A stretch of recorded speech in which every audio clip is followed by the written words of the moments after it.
வாடா. போய் புஷ்பம் வாங்கிட்டு வாடா. ஐயோ புஷ்பமா கைஸ், புஷ்பம் வேற வாங்கிட்டு வர சொல்லிச்சு. என்ன பண்ணுறது ஐடியா பாருங்க. அம்மா புஷ்பம் வாங்கிட்டு வந்து சொல்லிச்சுன்னா புஷ்பம் புஷ்பம் அண்டு மம்மி புஷ்பம் தானே வாங்கிட்டு வர சொன்னேன். எங்கடா புஷ்பமா? அதான் இப்படி புஷ்பம் வாங்கிட்டேன். என்ன புஷ்பம் வாங்கிக்கிட்ட? போய் புஷ்பம் கடையில வாங்கிட்டு வாடா எருமை.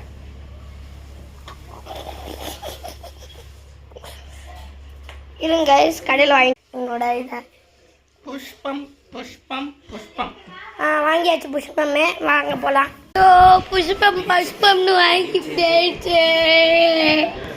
ஐயோ புஷ்பம் புஷ்பம்னு வாங்கி போயிடுச்சு. நம்ம வச்சுட்டாங்க புஷ்பம் வாங்கி.